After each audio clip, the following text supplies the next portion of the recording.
بسم الله الرحمن الرحيم. إن الحمد لله نحمده ونستعينه ونستغفره ونعوذ بالله من شرور أنفسنا ومن سيئات أعمالنا. من يهده الله فلا مضل له ومن يضلل فلا هادي له،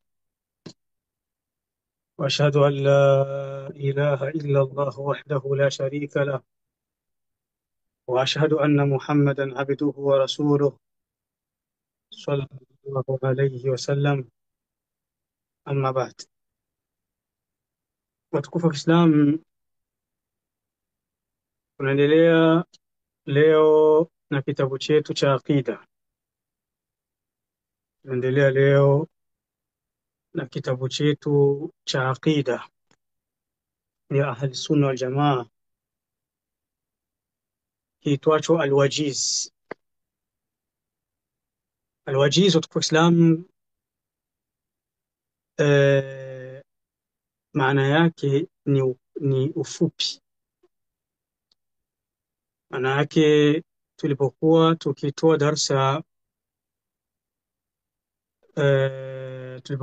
darsa za aqida alwasitiyya, ilionekana kwamba ni aqida kweli za watu wa sunna. Kitabu aqida alwasitiyya ni aqida za watu wa sunna, lakini sasa tatizo linapokuja kule kuna majawabu kwa watu waliopinga aqida za watu wa sunna.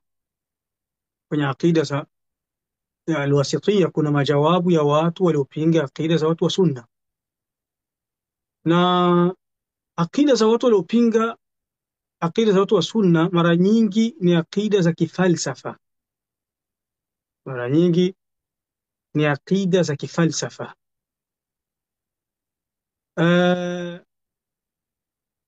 Na aqida za kifalsafa zinachanganya, hazieleweki. Sasa darasa zetu zile tulikuwa tukizitoa kwenye aqida alwasitiyya, watu wengi walikuwa watuambia hatusikii yanayojiri. Kwa hiyo ndio tukaamua kuweka pia kwa njia hii tukaamua kuchagua kitabu kingine kidogo ambacho kitatufanya tuelewe aqida ya watu wa sunna. Ndio hichi kitabu chetu ambacho tuko nacho mezani kiitwacho Alwajiz. Kwa hiyo tuko Kiislamu,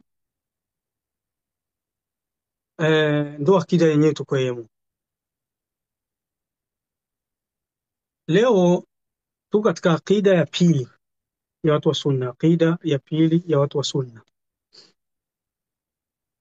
musamma al-iman. Imani ni nini? Kwa sababu wako watu ambao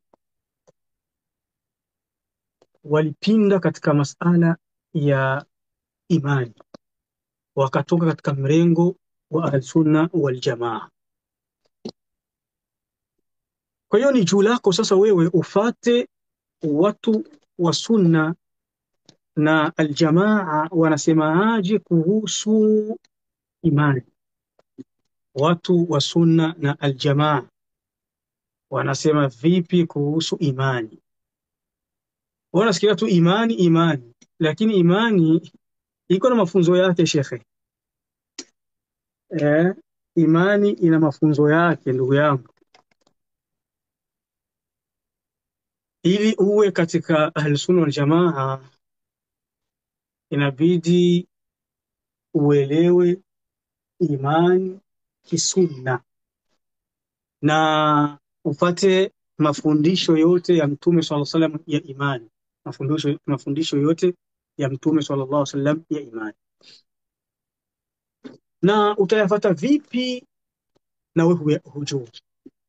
Utafata vipi mafunzo ya imani hali ya kuwa wewe huyajui yako vipi? Ndio maana watu wa Kiislamu, wallahi ni muhimu sana sisi kuisoma dini yetu. Ni muhimu sana sisi kuisoma dini yetu.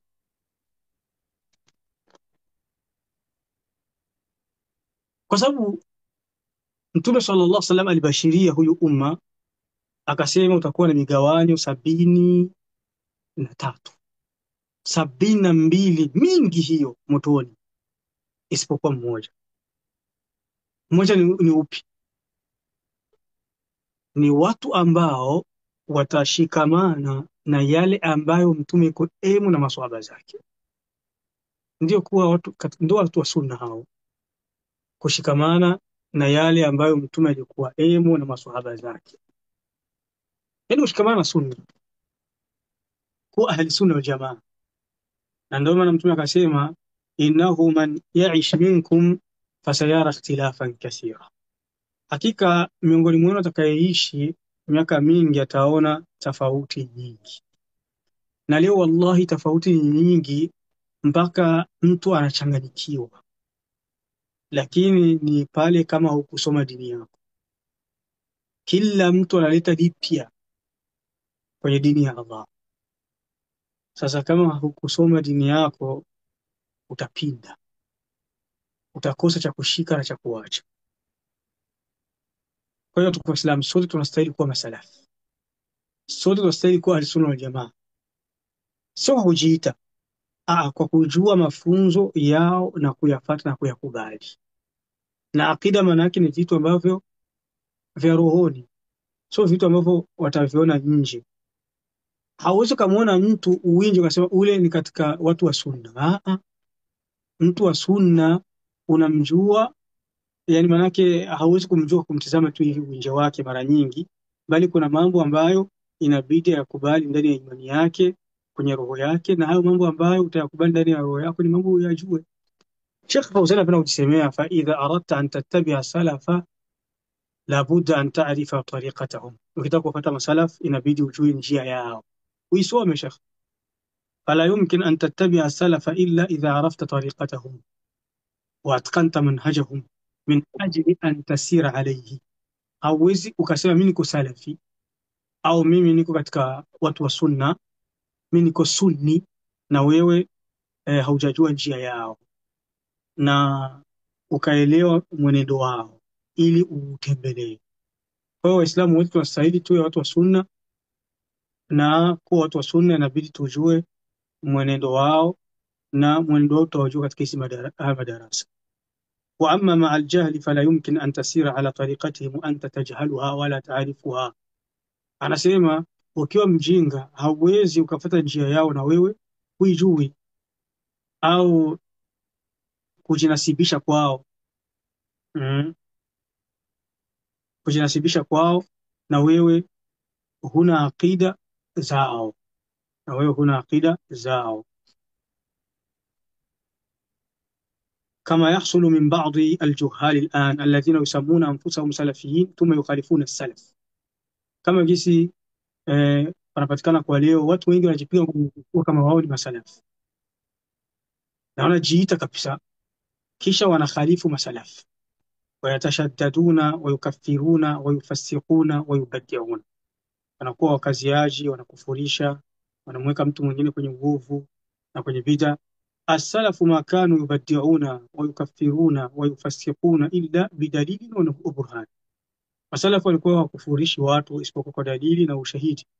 Ma huwa bilhawa au aljahl, wao hawapate matamanio, na huyu maadamu haiko kwenye kundi letu basi haiko si mwenzetu, au kwa ujinga tu. Wewe hujasoma elimu. Utana leo watu wenye hawajasoma kabisa ndio watu ambao wanawatoa wenzao kwenye manhaji, bali mara nyingi utakutana vijana wanawatoa hata mashehe wakubwa bila uoga kwenye manhaji ya usalafi.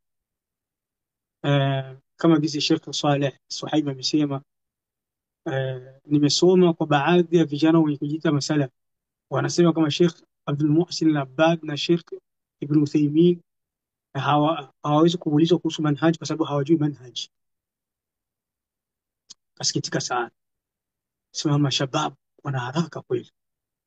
Sasa mara nyingi unakutana watu wenye elimu chache ndo wanachukulia huyu msingi wa kuwatoa watu kwenye usalafu, kama kisa anavyosema Sheikh Al-Fawzan, innaka takhutu khuttatan wa taqulu man khalafaha fahuwa mubtadi'un fahuwa dhal. Leo tuko na vijana wako wamesha wameshaweka mistari yao ya kujua masalafu na wasiokuwa masalafu.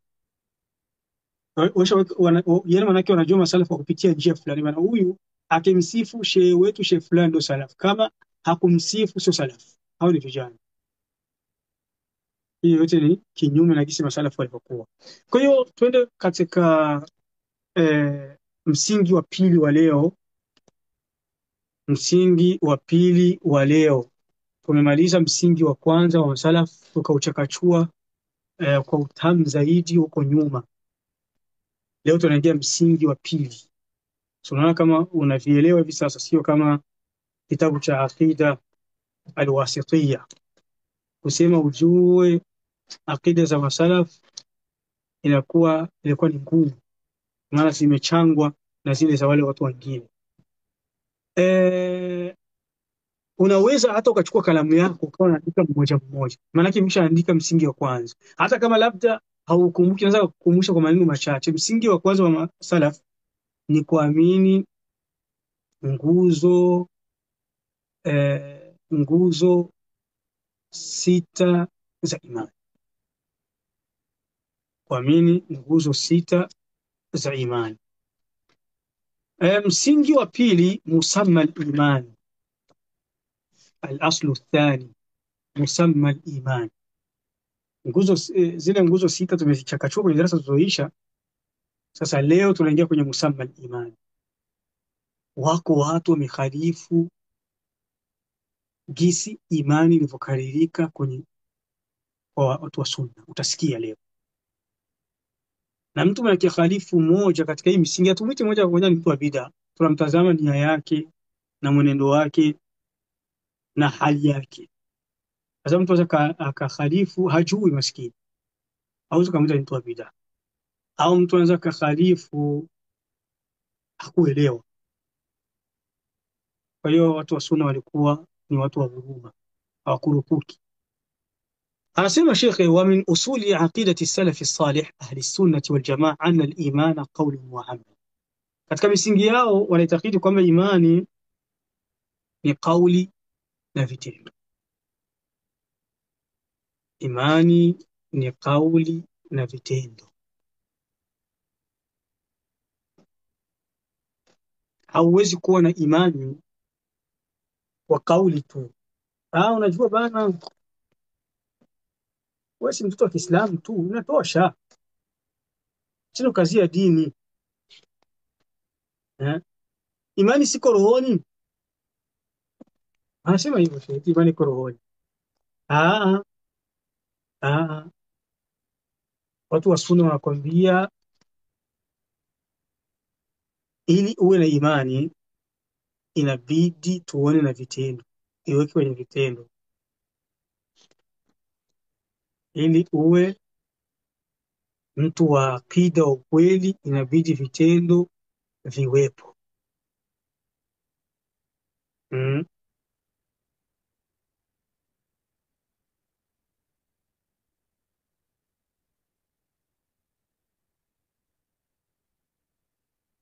Yazidu wa yanqus, na inazidi na inapungua. Inazidi na inapungua.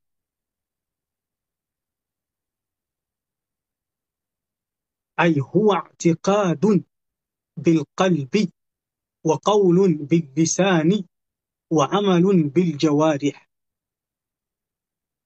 Mpaka mtu awe mtu wa imani au imani iwe muhakikikia, inabidi roho ikubali. So usikie tu amesema na ukasema, kama jinsi Wakristo wasema, Waislamu wanasema Allahu akbar, Allahu akbar. Hapo roho haikutenda, hakubali, anafuatilia Uislamu. Wa qawlun bil lisan, jamaa yake inabidi imani iwe katika roho. Soje kusali kwa sababu mzee Juma akuone akupe binti yake. Wa qawlun bil lisan, na ulimi utamke. Wa amalun bil jawarih, kisha yale uliyoamini kwenye roho yako ukaweka kwenye ulimi tuyaone pia na kwenye kitendo.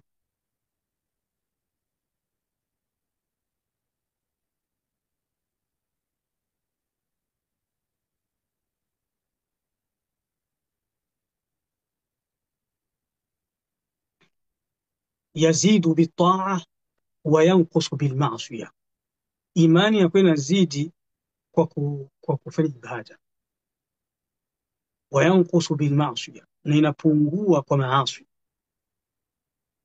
Mtu ambaye akifanya ibada, mtu akifanya ibada ni dalili ya imani yake. Asije ndo basi imani ni mpaka kuvaa vilemba na kuwa na nani na ndevu, kuwa na kanzu, kuvaa kanzu fupi, kuvaa jilbabe na niqab. Ah, imani si rohoni tu, waacha bana. Hizo ni dini za Wakristo. Wanaenda tu majipo, tujipe tufupi, mapaja yako wazi, kanisani na Biblia yake amekumbatia kabisa.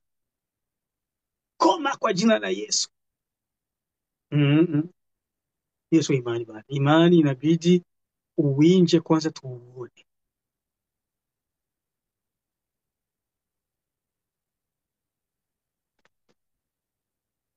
Sasa ikiwa kama imani iko rohoni tu, zile hadithi za kutuagiza tutazame wacha Mungu kwenye baadhi ya matokeo yetu tutawajuaje? Mfano, ipo hadithi Mtume anasema sallallahu alayhi wasallam,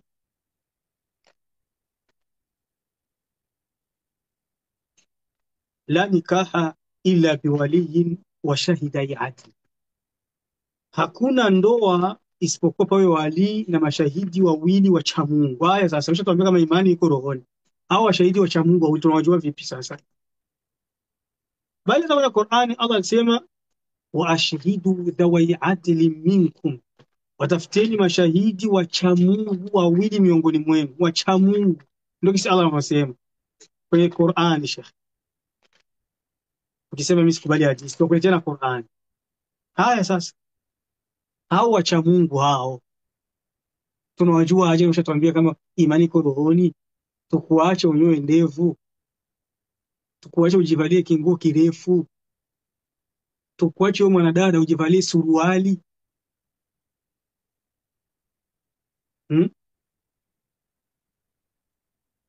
Tutakujuaje? Tunamtafuta wali, tunamtafuta shahidi, mashahidi wawili wa ndoa. Bwana, nyinyi uwinji wenu unafanana vizuri bana. Basi roho zetu ziko sawa. Mwana hata mnatuona hapa tusalisali vizuri, lakini sala zetu za usiku ni ndefu.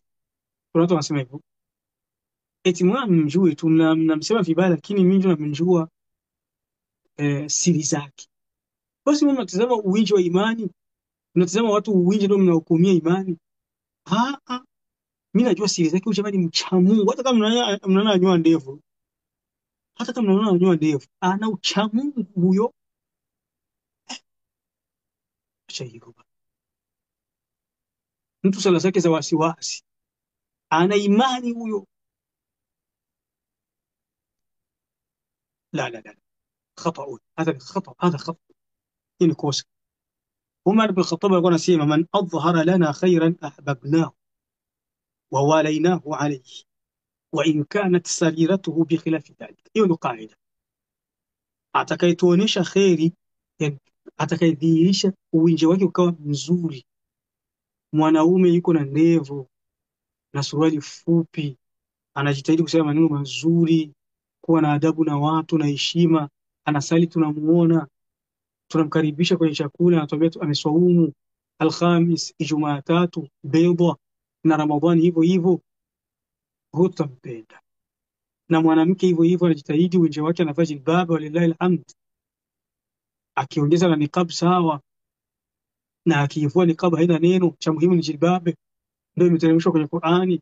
Niqab ni ziada tu ya uchamungu. Tukamwona kwenye madarasa na hudhuria, hakupost picha zake mbaya hadharani, akawa msemaji mzuri. iko na heshima na adabu na watu, anasali pamoja nasi kwenye Idi, tunamuona anahudhuria pamoja nasi kwenye Idi, kwenye tarawih anahudhuria, kwenye mihadhara tunamuona. Huyo lazima tumpende. Huyo haya maneno ya Umar, anasema huyo tutampenda hata kama siri zake ni mbovu. Bwana, huyu jamaa akiwa siri mwamjui tu, hizo siri ni yeye na Mungu wake, lakini sisi tunamchukua mtu kwenye uwinji. Huyu ni Umar. Endelea asema radhiallahu anhu, waman adhhara lana sharran abghadnahu wa in za'ama anna sariratahu salihah, na mtu ambaye atakayetuonesha uwinje mbaya tutamchukia, hata akidai kwamba bana ni mcha Mungu ni siri. Tunamchagua mtu ambaye uwinje wake ni mzuri. Kwa hiyo mtu akiwa na imani, akiwa na uchamungu, mtu mkimwona anafanya mambo ya Allah, mambo ya ibada, uwinje wake, huyo ni mtu wa imani. Ndio kauli ya Sunna Jamaa. Na mkimwona mtu uwinje wake anavuruga mambo, ana iko kwenye harusi za muziki na anapost kule, haogopi, mwanadada anavaa zake suruali, bwana, sisi tuna imani bwana, basi msidanganyike na suruali. Hauolewi shi, tutasema kuja kutuuliza bwana, yule dada mnasema aje? Yule dada kabisa iko vizuri, anavaa suruali. Na mambo ya kuolewa, shekhe, mimi nasema ukweli, usiogope kama inaonekana mimi ni msaliti, tunataka mimi nimevunja ndoa ya watu au uchumba hawa watu. Mambo ya uchumba na mambo ya ndoa inabidi uwe muwazi. Ukiulizwa kuhusu mwanaume fulani, yaseme yenye unayajua, kama ni habari za uchumba, usifichi, hasa ikiwa yale makubwa ambayo yanaweza yakaharibu ndoa. Hiyo ndio alama ya uchamungu, shehe, kwa sababu dini ya Kiislamu imetuambia tuwatafutie wachamungu kwenye baadhi ya mambo yetu. Sasa utamjua mcha Mungu waje kama hakuna alama za uchamungu? Au huwa qaulul qalb wa qaulul lisan, imani ni qaul ya roho na qauli ya ulimi, wa amalul qalb wa amalul jawarih, imani ni vitendo vya roho na vitendo vya mwilini. Fa qaulul qalb i'tiqaduhu wa tasdiquhu wa iqraruhu wa iqanuhu. Kwa tukisema kwamba imani ni kauli ya roho, tunakusudia roho ikubali na itakidi, yani itakidi na ikubali na isapoti na iwe na utulivu kwenye jambo hilo. Huna shaka, sio zile imani za uzunguni. Mtu anakuwa bwana, hivi Mungu anakuaga. Nishasikia na baadhi ya Waislamu wanakuwa na shaka na Mungu kama yuko Ulaya. Taratibu wanaenda watupeleka. Wa qaulul lisan huwa nutq bishahadataini wal iqrar bilawazimihima. Ama tukisema kauli ya ulimi ni wewe kutamka kabisa shahada mbili na ukubali vinavyolazimishiana, vinavyoendana na ile kauli yako ya ulimi na ile shahada mbili.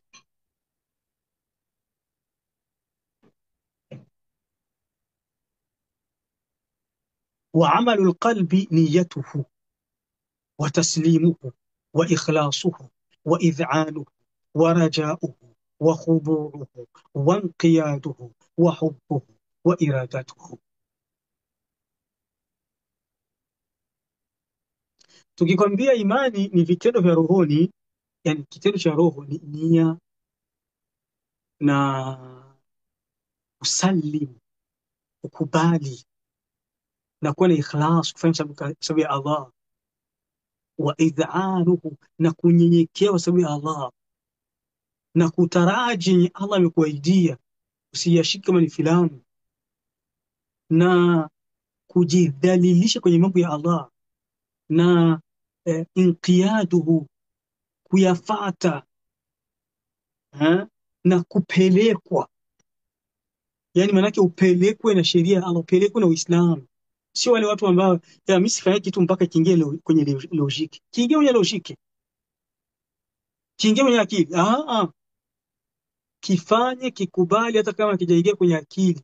Akili za mtu zinaendaga zinakuwa, kuna wakati zitakuwa utakielewa, hivi hujakielewa hazijakuwa, Achaneni na wale watu wa lojiki wanakataa dalili, wanakataa maagizo ya Uislamu eti kwamba lojiki inakataa. Wahubuhu, na ukipende kile kitu cha Allah, ile ibada uipende, wa iradatu, ufanye kwa kuitaka. Kisha mwandishi akatupa faida kidogo, akatumia pumzi ndefu kuhusu masala ya imani kwenye referensi huku chini. Anasema al-imanu lughatun at-tasdiqu wa idharu al-khudu'i wal-iqrar. Imani kilugha kwanza ni kukubali na kuonyesha kudhalilika na kukubali, na kuonyesha kunyenyekea na kukubali. Hiyo ni kilugha. Wa shar'an, ama kisheria, jamiu taati albatinati wadhahira. Imani ni kufanya taa zote za ndani na za nje. Yani mtu mwenye kuwa na imani kuliko watu wote ni yule ambaye ibada zote za undani za kujificha anazifanya, na ibada zote za uwinje za kuonekana anazifanya. Falbatinatu kaamali alqalb, imani au ibada za ndani za kujificha kama ni zile asasa, zile ibada za roho. Wadhahiratu kaafali albadani min alwajibati walmandubat, ama ibada za uwinje za imani ni vitendo ambavyo vya mwili, vitendo vya mwili vile vya lazima na vile vya sunna.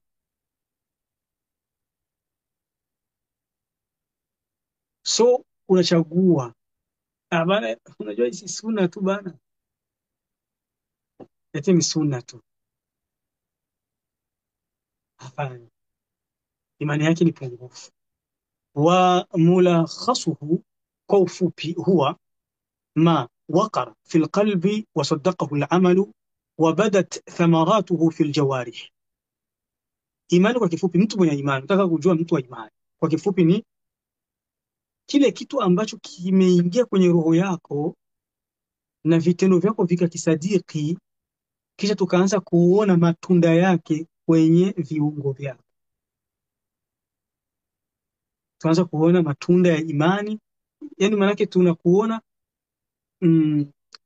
Muhammadun saghir, yani tunakuona Muhammadi mdogo. Tuko na Muhammadi mkubwa, ndio mtume wetu, unajiigiza naye mpaka mtu akikuona asema hadha Muhammadi,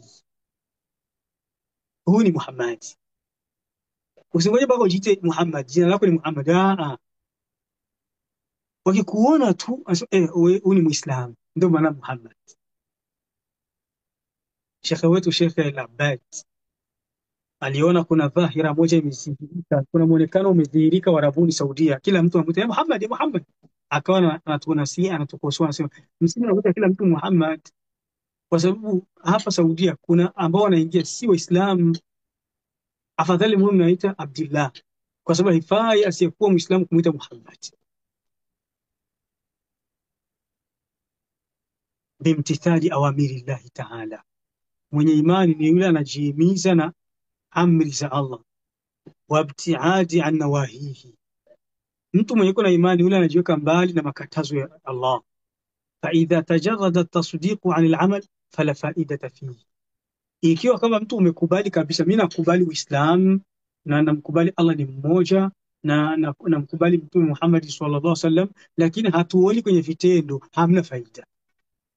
Eti ni Muislamu lakini hakuona sali, yeye ni Muislamu hapratike, lakini ni Muislamu, hamna faida shii, hamna faida Uislamu wako.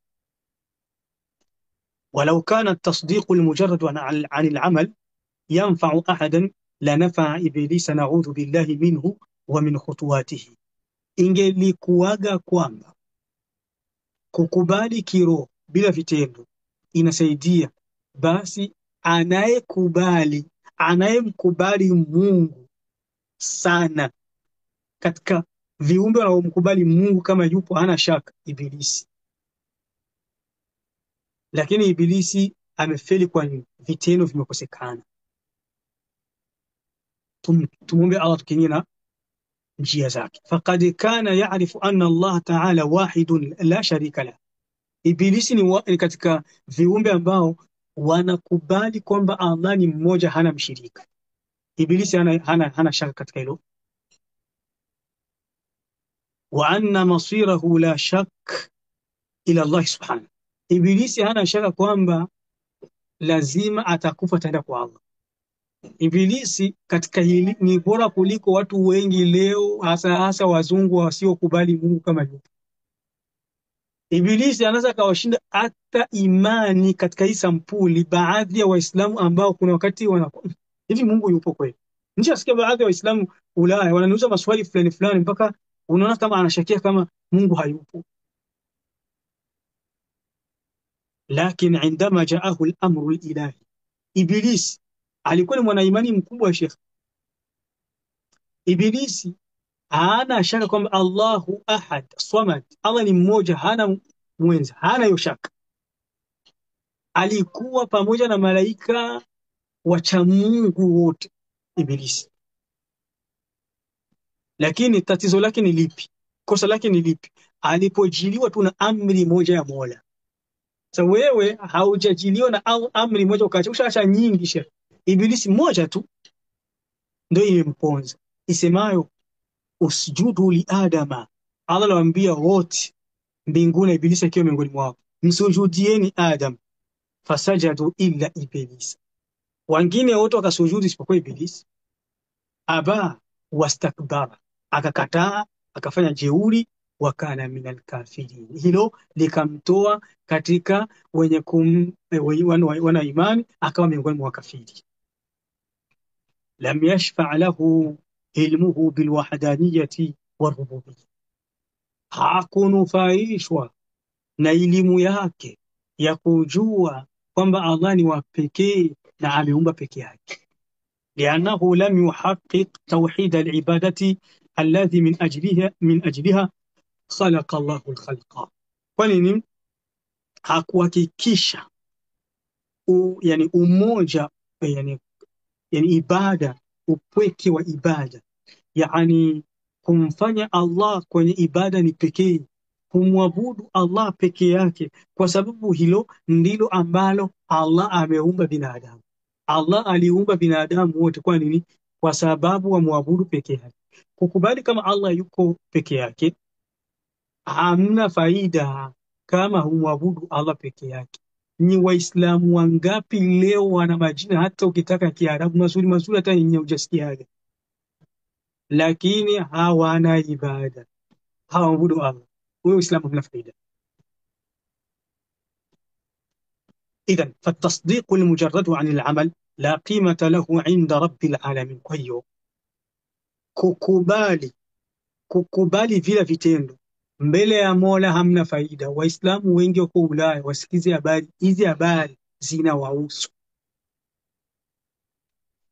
Ni Muislamu jini, wengine hata kazini hawasali. Sasa huko nasema wale wenye wanaendaga nyumbani wanalipa sala zote, wengine wako kazini hawasali. Sasa fahadha huwa fahmu a'immati salafi salih lihaqiqati al-iman, hiyo ndiyo fahamu ya masalaf ya imani.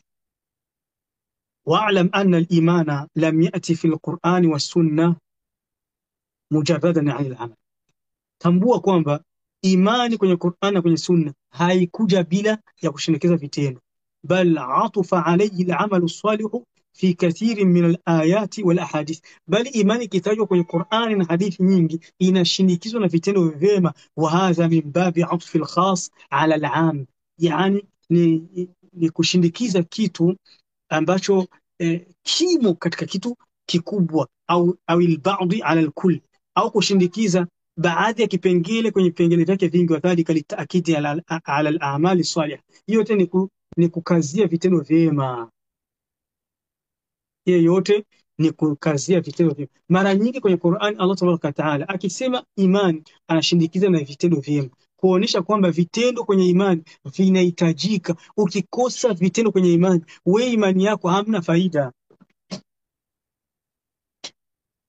Sasa ndio umeamini nini? Umeamini nini sasa? Wa amalu al-jawari fi'lu al-ma'murat wa tarku al-manhiyat. Ama akikwambia imani lazima pawe vitendo, anakusudia kufanya ulivyoamrishwa na kuacha ulivyokatazwa, ndio imani. Falimanu i'tiqadun wa qawlun wa amalun, imani ni itikadi na kauli na vitendo. Wayazidu bitaa wa yankusu bilmaasiya, imani inazidi. Ukitaka kujua kama imani yako imezidi, jitazame. Mathalan, tuko mwezi wa Dhulqaada tarehe 17 takriban, tarehe 17 takriban. Aha, kabla ya siku mbili palikuwa bebo, umeswaumu.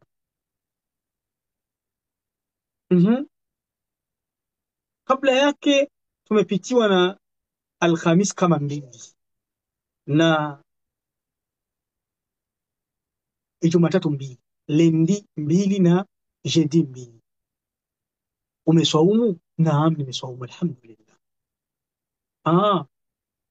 Hizi siku zote 17 unalala na witri? Ndio, nalala na witri kabisa, alhamdulillah. Na unafanya adhkari za asubuhi na jioni? Ndio, alhamdulillah. Na ukimaliza kusali sala za faradhi haukurupuki, unafanya zile dhikri za baada ya swala? Ndio. Na sala zako kabisa zote za wajibu unazisali kwa wakati wake? Ndio. Na Qur'ani hivi tuko tarehe 17, umesoma soma juzu 17? Ndio. Allahu akbar. Haujapata kutukanana? Naam. Kuteta? Ndio, sijapata kuteta. Kusemana vibaya? Naam, sijapata kusema vibaya. Unaongea na watu vizuri? Naam, naongea na watu vizuri kabisa. Hiyo ndio imani. Kama kuna yenye yamepungua katika hayo, haufanyi maasi, kula riba, kutazama miziki, kusikia miziki, imejitahidi kabisa. Hiyo ndio imani. Jinsi kadiri yanavyozidi hayo ndio hisi imani yako imezidi. Yakipungua punguza, imani yako imepungua.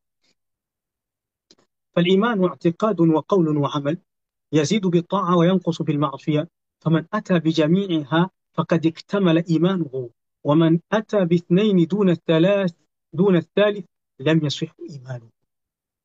Kwa hiyo atakayefanya haya yote rohoni na ulimini na kwenye vitendo, hiyo ndio imani imekamilika. Mtu anataka kusema nasikia, nataka uniambie vitendo vyote vya imani ili nivifanye. Umeshatuambia kuswaumu, ukatuambia bewa, ukatuambia swaumu za Alhamis, ukatuambia Jumatatu, ukatuambia kusoma Qurani, kuswali, ukatuambia kufanya dhikri. Nataka utuambie zote Mtume amezisema sallallahu alayhi wasallam, al-imanu bid'un wa sab'una shu'ba, imani ina vipengele 70 na ziada.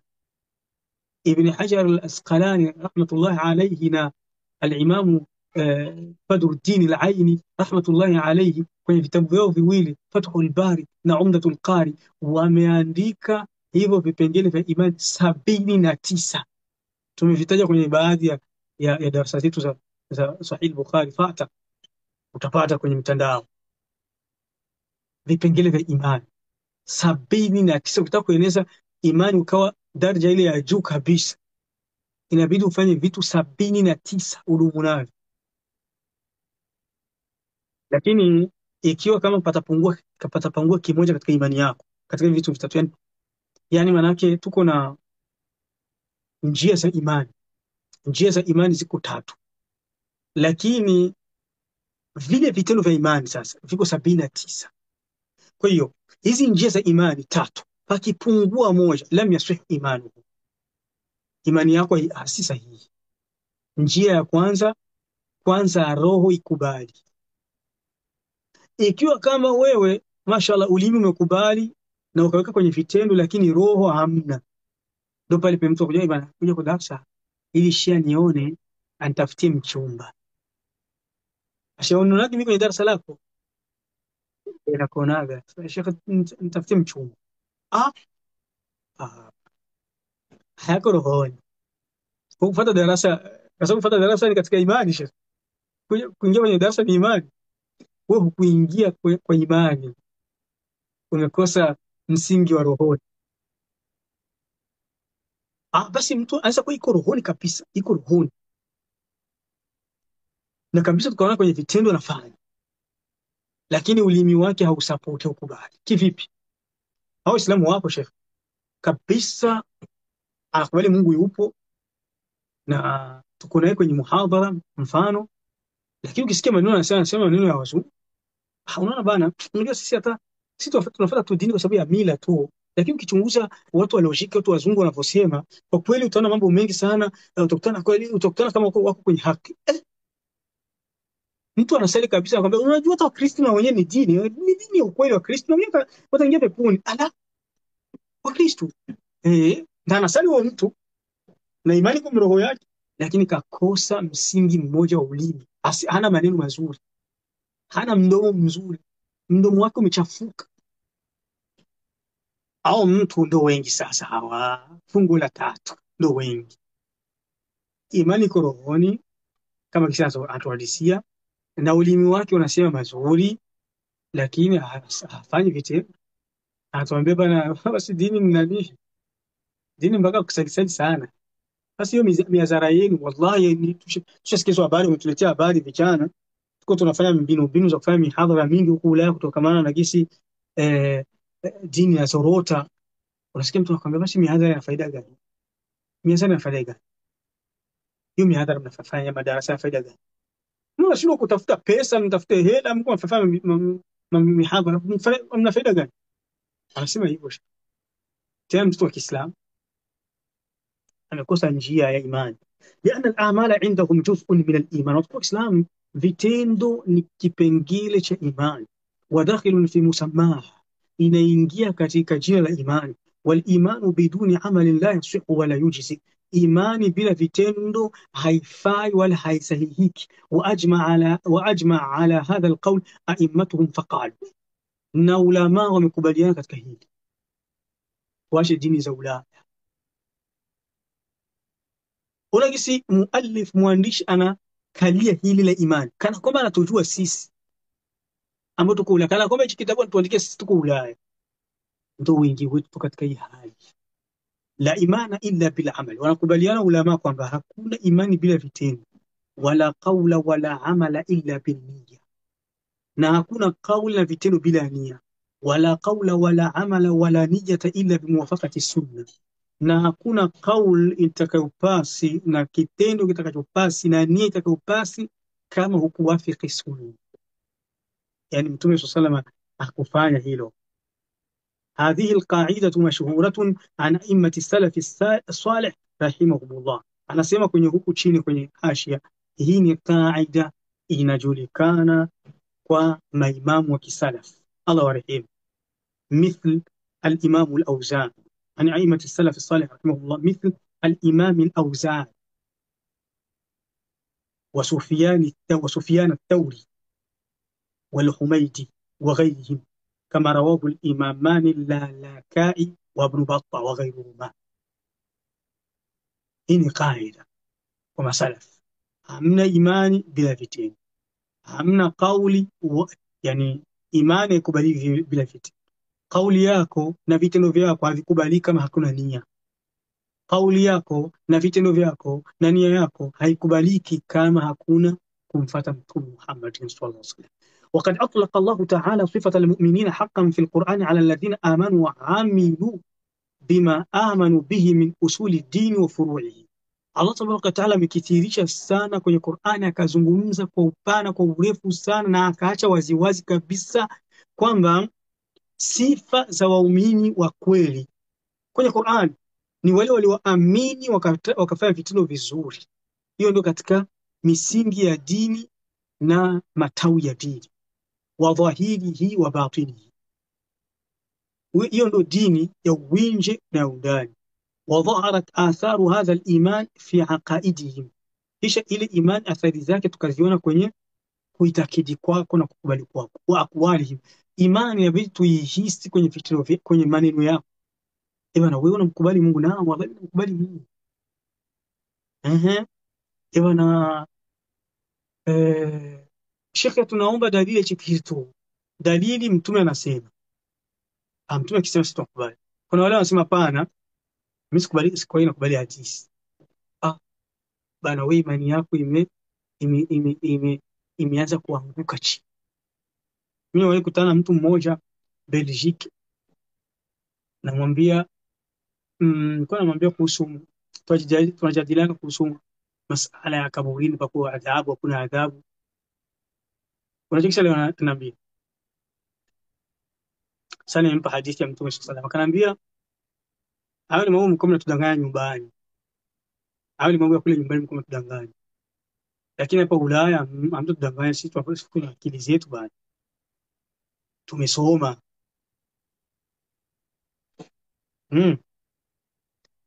Huyu jamaa imani haisikiki kwenye maneno yake. Wa amalihim aldhahira walbatina, inabidi vitendo vyako vya winje tuone imani. Tukitizame wewe kwenye vitendo vyako tu, vitendo vyako vituambie kama huyu ni mtu wa imani, mtu mtulivu, si mwenye kutukana na hovyo, yuko na ndevu na nguo yake mwanaume fupi, mwanamke amejistiri, anasali. Tukitoa azana, nenda toa azana, mimi natoa azana, nenda anakimu sala, tunasali tuko pamoja naye.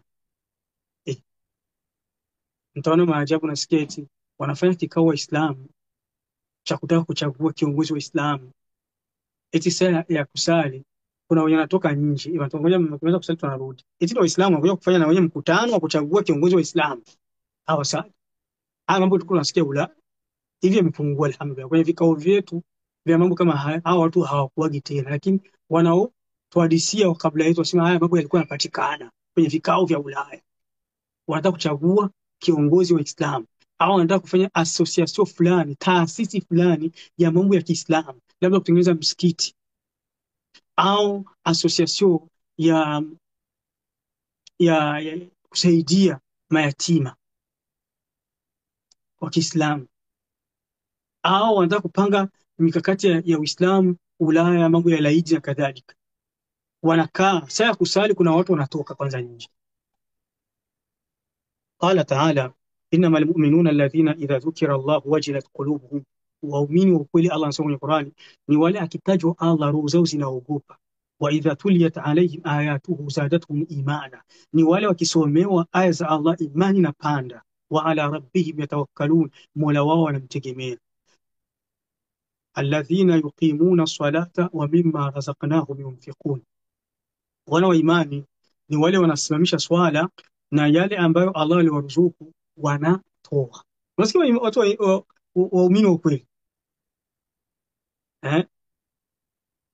wanasali na wanatoa zaka na sadaka. Wanakuwa na hali ya kizungu. Wazungu watoagi sadaka shehe. Unapakiwa wale watu waombaji wale waomba wale barabarani. Wazungu hawapagi mara nyingi. Wenye wanaopaga ni Waarabu na Waafrika.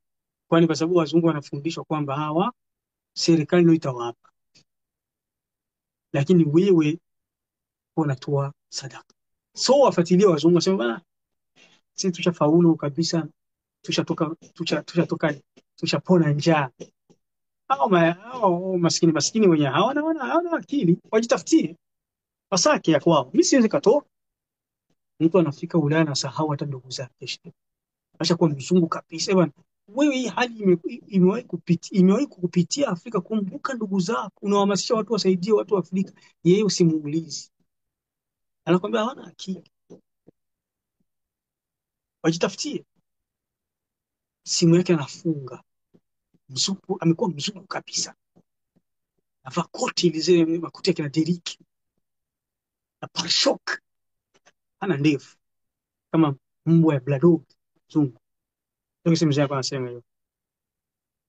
Sheikh, inabidi tukuone imani yako. Sisemi hivyo, kama uko hivyo usinikasiriki, nataka ubadilike, sitaki kukasirisha. Badilika. Kama tuambieni ukweli, sasa tutabadilika. Najua watu wengi Ulaya katika hii sampuli, hata wale viongozi wetu wale ndio viongozi wa Uislamu hawa Ulaya, nakutana kwa hivyo mara nyingi. Mimi sisemi kwa kuamua. Kama utakuwa ulipotia njia ukanisikiza au akakata kipondo kako aka, ni kubadilika tu. Usimke beef kwa sababu mimi sikujui penye upo, wala sikusudi, wala sikumkita jina lako, lakini haki inawahusu watu wote. Ulaika humul mu'minuna haqq. Allah akasema vitendo vizuri, akasema ukimtaja Allah roho inaogopa. Idha dhukira Allah wajilat qulubuhum وإذا تليت عليهم آياته زادتهم إيمانا.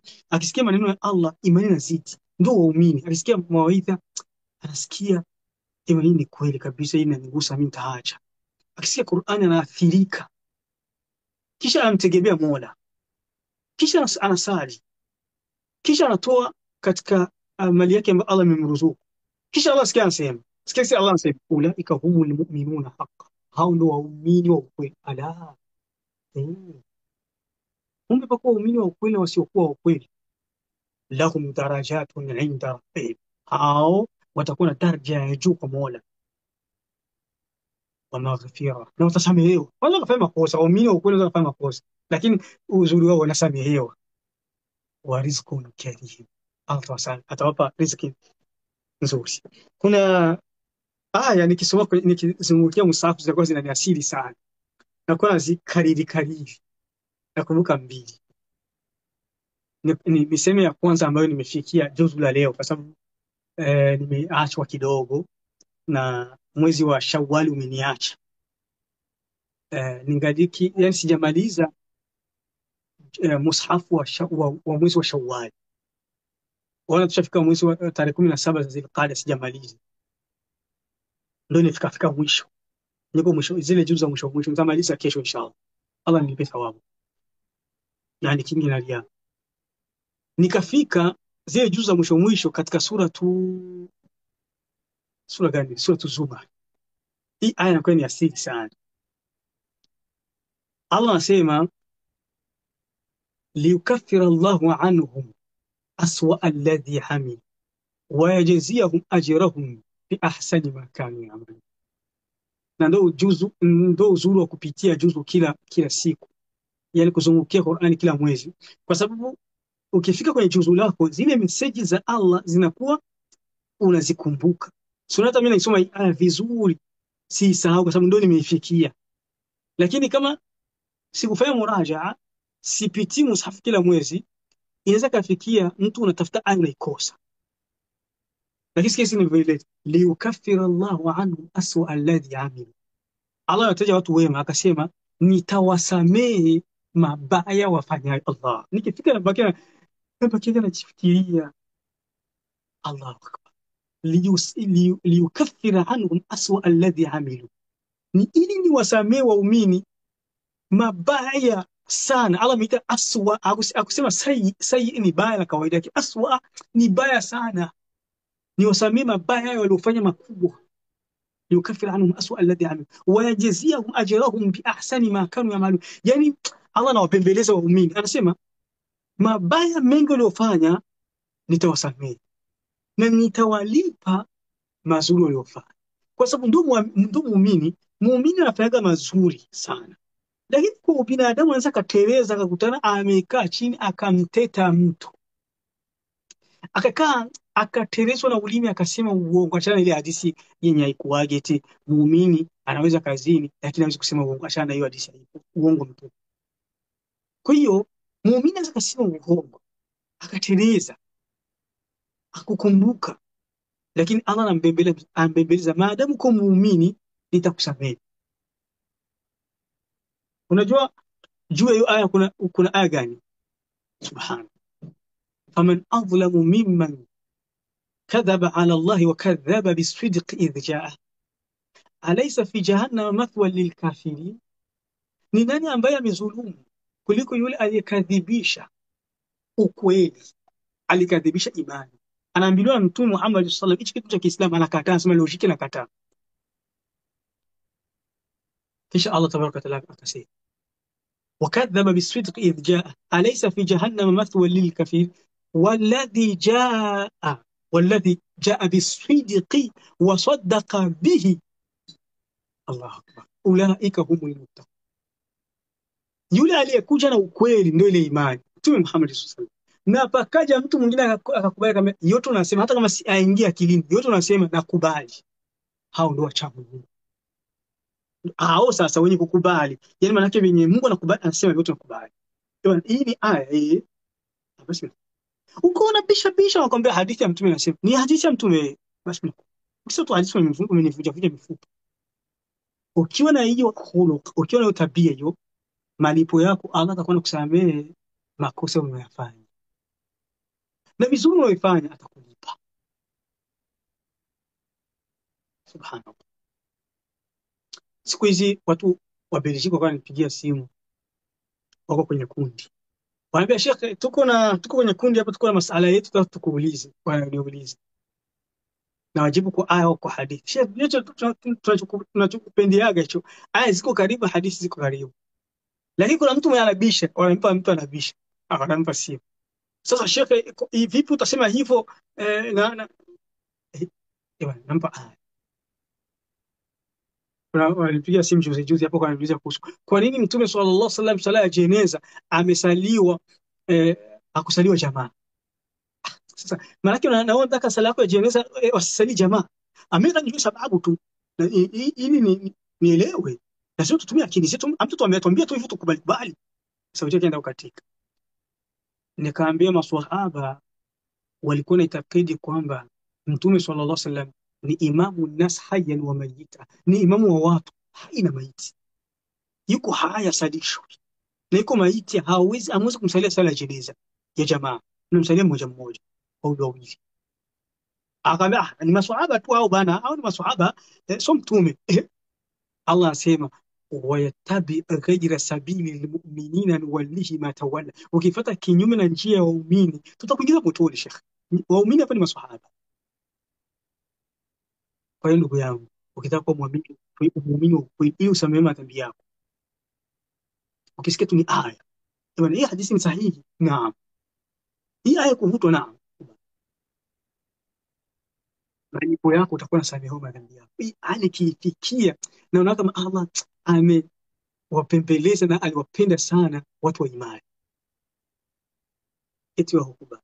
Na hii inaonyesha kwamba kumbe sisi wote ni binadamu. Unaweza kuteleza, unaweza kujikaza usifanye maasi, lakini ukateleza tu. Sasa uwe na kile kitu cha roho yako. Qur'ani ya Allah ikisema, maneno ya mtume akija, kubali. Sio hata sisi tunafunua vitabu. Kuna wakati unatoa fatwa kadhaa. Kuna fatwa kadhaa unakuwa unatoa, lakini kwa siku unafanya utafiti, unaona ni kinyume na jinsi ulivyokuwa unasema. Badilika hapo hapo Sheikh. Usibaki na baada tu. Unaona wataona kama mimi nimebadilika. Sheikh, imani badilika.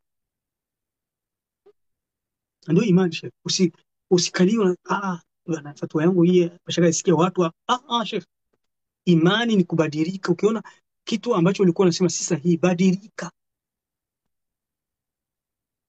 Kuna aya pili nataka kuitoa ambayo inakuwa inaniathiri sana katika sura al-Hajj, yake kwanza, lakini nilete aya ya leo nimeipitia kwenye sura Fussilat, inawazungumzia watu ambao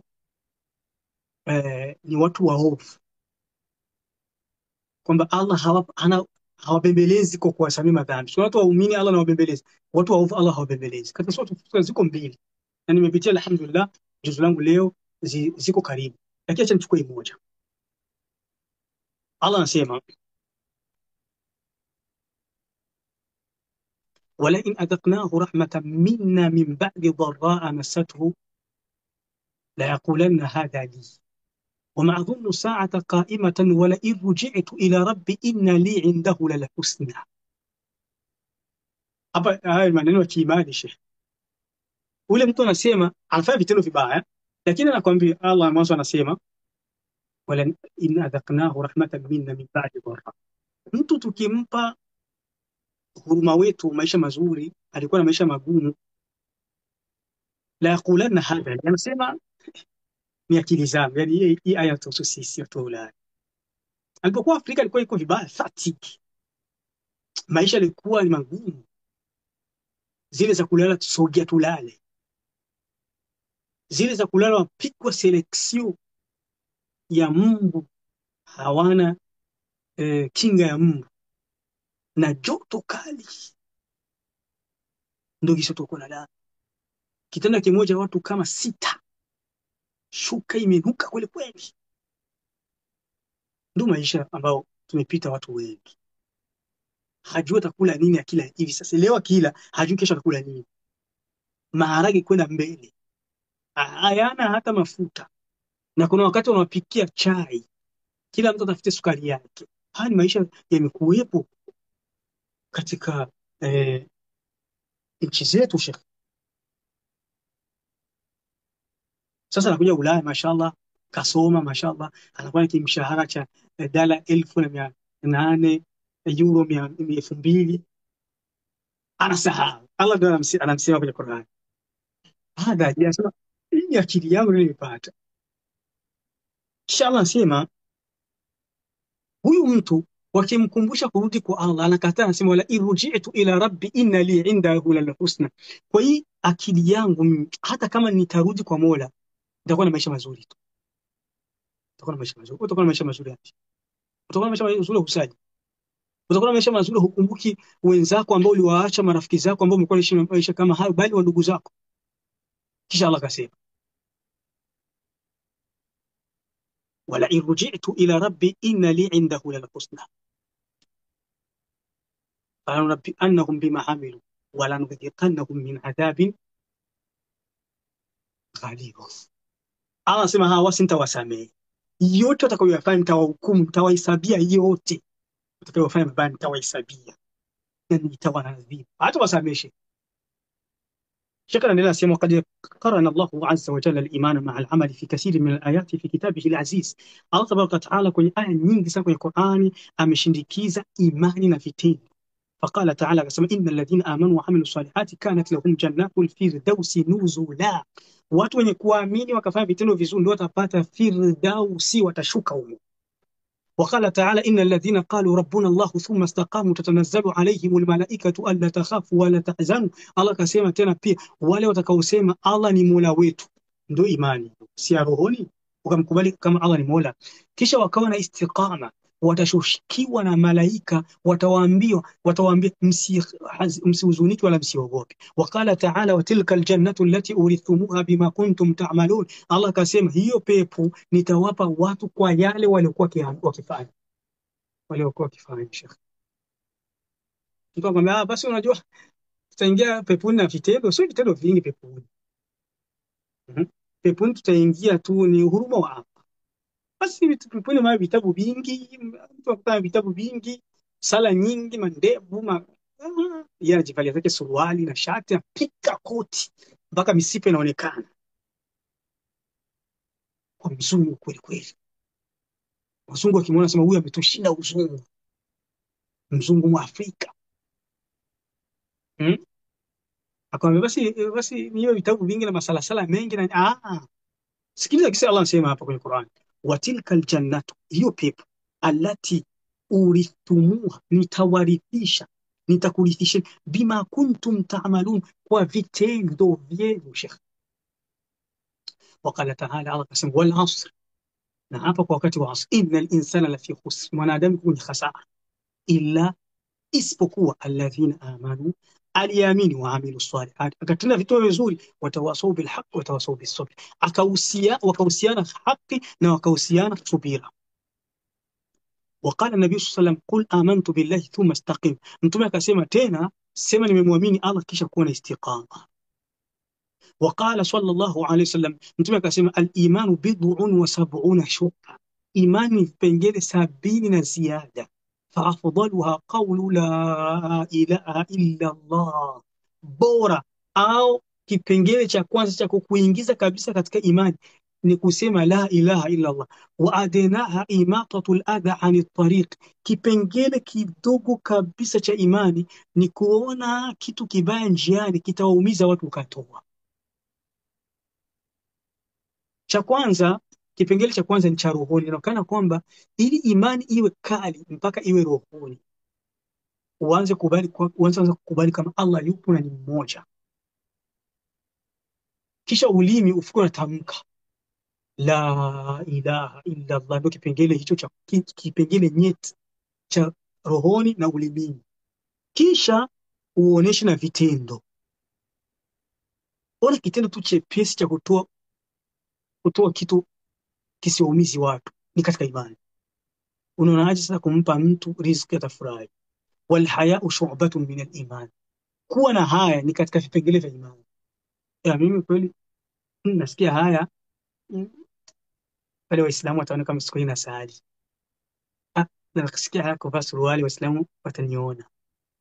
Hiyo ni katika imani. Kuwa na haya, kuogopa kuwa na haya ukashindwa kufanya kitu kibaya katika imani. فالإيمان والعمل متلازمان لا ينفك أحدهما عن الآخر. Kwa kifupi, imani na vitendo ni vitu viwili vinalazimishana, haviachani. Walamalu suratul iman wa jawharuhu, na vitendo ndio picha ya imani. Vitendo ni picha ya imani na ndiyo jawharu yake, yani dhahabu yake, yani muonekano wake. Vitendo yani kusema tujue imani kama iko rohoni. Atakwa hawa ni maneno ya Mtume kweli, uchamungu uko hapa. Ili uchamungu tuuone, inabidi uwe na uwinja wake, kama gisi mwanamke anaweza kuwa ni mzuri, lakini uzuri wake kusema uonekane, inabidi apendeze wingi, au amekoga vizuri, kajipodoa, kavaa dhahabu, lakini eti ni mzuri lakini kwa sirinda. Tutaona huo uzuri wako aje. Chamu cha ule mshairi aliimba, anasema innal jawahira fi turabi jawahiru wal ustu fi qafas al hadidi usudu. Dhahabu kwenye matope ni dhahabu, na simba hata imefungwa kwenye nyumba ya vyuma ni simba tu. Lakini sasa tutajuaje kama ni simba? Ni mpaka ifunguliwe pale. Ikiwa imefungwa haina nguvu tena, sio simba, simba mbwa. Na wewe eti uko mzuri, koga kwanza tuone uzuri wako. Wote tuambie wanakoga kwa silinda bali. Kwa hiyo mtu mwenye akiwa na imani zile zake za rohoni, kisha anatuvalia nguo mbovu, mwanamke suruali, ajibe kadogo, tunaona miguu yake, tunaona makalio yake.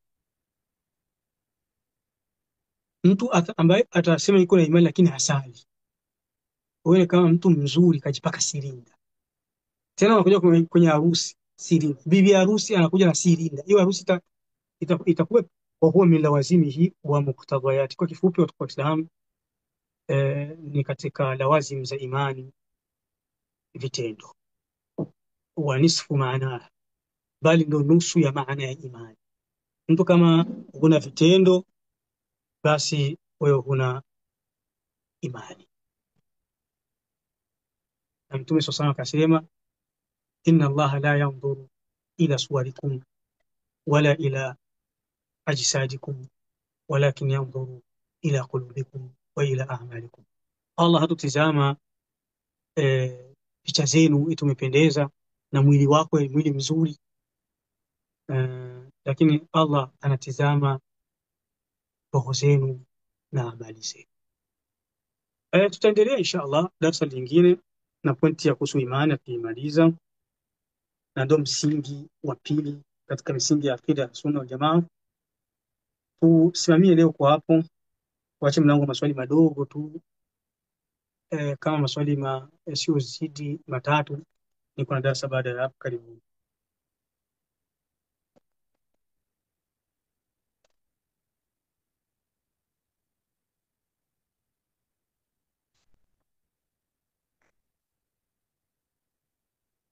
Naam Sheikh, barakallahu fikum. Wayakum. Naona dada yetu Rahma ndio iko hewani hapa, nauliza swali. Naam. Tumkaribishe inshallah. Naam, assalamu alaikum warahmatullahi wabarakatuh. Wa alaykum salam wa rahmatullahi wa barakatuh. Hujambo shehe wetu kipenzi? Alhamdulillah, alhamdulillah. Naona umekaza mashallah, nuru ni yote. Alhamdulillah, alhamdulillah. Mimi nimechelewa kidogo kusikiliza darasa, lakini kuna baadhi ya maswali nataka kuuliza kuhusu sala. Naam shekhe, nimeswali, niko na sala ya faradhi labda dhuhuri, kisha nikarukuu, nikasujudu, nikasema subhana rabbiyal a'la, subhana rabbiyal a'la mara mbili, kisha nikatoka kwenye sijda, nikakumbuka sikusema mara tatu. Je, nitaleta sijda sahwi au sitoleta? Hili ni swali la kwanza. Swali la pili, hivyo nimesali kisha nikasahau kutoa shahada ya kwanza, atahiyatu ya kwanza nikaja kuikumbuka kwenye atahiyatu ya pili, je, nitaleta sijatu sahwi au sindaleta? Tafadhali. Barakallahu fik. Barakallahu fik. Ama swali lako la kwanza, ukisahau ukasema subhanallah au subhana bil a'la au subhana rabbil azim mara moja au mara mbili, ukasahau mara tatu, hautaleta sijatu sahwi, hutoleta sijatu sahwi kwa sababu ni sunna. Jambo lolote la sunna au lazimiki kuleta sijatu sahwi katika swala. Mathalan kusema subhana bil a'la mara moja, hiyo ni wajibu, lakini ukiongeza mara pili ni sunna, ukiongeza mara tatu ni sunna, mara nne ni sunna, mara tano ni sunna. Kwa hiyo jambo lote la sunna ukiliacha ndani ya swala hautata sijati sahwi au lazimiki kuleta sijati sahwi. Pia mathalan umesoma alhamdulillah rabbil alamin mpaka mwisho, wala dhalin, ukasahau kuleta sura baada ya hapo, hutaleta sijati sahwi kwa sababu ni sunna. Au Allahu akbar, ukasahau kufunga mikono kwenye kifua, ukasahau ukaja kufunga mikono kwenye rakaa ya kwanza, hutaleta sijati sahwi kwa sababu ni sunna kufunga mikono kwenye kifua, na kuacha kufunga ni kukhalifu sunna. Ukifanya kwa maksudi unakosea. Sio mtu aseme kumbe maibadi wamepatia, wanakosea. Sio, unafanya kwa maksudi. Hilo la kwanza. Ama umesahau tahiyatu ya kwanza ukaja kuikumbuka kwenye tahiyatu ya pili, tahiyatu yenyewe sio sunna, ni wajibu. Kwa hiyo ukisahau kitu cha sunna kitu cha wajibu, hapo inawajibika kuleta sijdati as-sahwi. Ukisahau sijida ile tahiyatu ya kwanza, tahiyatu ya kwanza ni wajibu, ukisahau utaleta sijda za kusahau mwishoni. Hata Mtume aliwahi kusahau sallallahu alaihi wasallam ile sijda ile tahiyatu, akasimama akamkumbusha, akaendelea, kwa sababu ukishasimama ukaanza kusoma sura nyingine, umesimama umesahau ile tahiyatu ya kwanza, ukasimama ukaanza kusoma sura nyingine, haifai kurudi. Akikukumbusha haifai kurudi, ukirudi sala inabomoka, kwa sababu intakalta min ruknin ila rukn, kwa sababu unakuwa umetoka kwenye rukni ukarudi kwenye rukni, sala inabomoka. Kwa hiyo ukiwa umekumbuka, umesimama hujaanza kusoma ukakumbuka, basi unaweza kurudi. Au mathalan umesahau kabisa huja kukumbuka kwenye sida nyingine, hapo utaleta sida mbili za kusahau, watama al-amru wa madha wa qada, unakuwa umemaliza hivyo. Wallahu a'lam. Alafu shekhe, kusuka uzi mweusi ni haramu au ni halali? Huyu uzi wa kusuma shuka unashuka kwenye nywele mweusi. So haram, isipokuwa labda ukiwa utazidi nywele zako zikawa zinaonekana ni nyingi, yani ukawa umesuka uzi lakini uzi ukawa ni mrefu kuliko nywele, au ukawa umesuka mauzi ile mauzi binene, nywele yako ikaonekana ni binene, hapo inakuwa umetriche. Watu wanaona kama nywele zako ni nyingi, kumbe uko kabura. Kwa hiyo inabidi ule uzi ukiwa tu ni mujarrad umebana nywele zibanike, uzisuke tu, haina neno, haina tatizo. Tatizo tu ni ule uzi usiwi zaidi ya nywele, ikawa kama mtu umeunganisha nywele. Wallahu a'lam. Allah ndio zaidi. Naam. Afwan. Naam. Naam shekhe, Hakuna maswali yangemeisha. naona hakuna maswali mengine. Naona kuna mtu amepandisha mkono hapa, Jordan. Naam. Naam, Jordan nakaribishwa inshallah. Assalamu alaikum warahmatullahi wabarakatuh. Sheikh, Wa alaykum assalam wa rahmatullahi wa barakatuh. Sheikh, nilikuwa niko na swali lakini liko kinyume na mada. Naam. Nilikuwa naulizia huku kwetu kuna tangazo ambalo lilitoka msikitini, wanatutangazia kama hivi tutakuwa tunasali Ijumaa mbili, yaani Ijumaa ya kwanza itakuwa inaanza saa sita na manake saa sita na nusu tunamaliza Ijumaa ya kwanza, kisha panaingia mwingine imamu tunasali tena Ijumaa ya pili. Bimaana walisema kama wale ambao watakuwa wanachelewa Ijumaa ya kwanza wao wanasali Ijumaa ya pili. Sasa nikajiuliza inajuzu katika dini? Nikasema nitakuja kwanza kuuliza katika darsa nisikie kama inajuzu au vipi. Kwa nini wanafanya hivyo? Yaani wao wanasema kama watu wengi wanachelewaga Ijumaa. Sasa kwa kuwarahisishia inabidi wao wanafanya Ijumaa mbili. Sasa sijui kama njoi inajuzu au itakuwaje. Kwa kweli ikiwa ndio illa ndio sababu hiyo haijuzu, hapo wanafanya vibaya, wanakosea. Kama unasikia Mm. Ijumaa pana adhana mbili, ni kwa sababu Uthman amesemaga hivi, Mm. watu wameshakuwa wengi. Sasa ile adhana tu moja, imamu ashapanda kwenye hutuba ya Ijumaa, inasababisha watu wanachelewa wengi Ijumaa.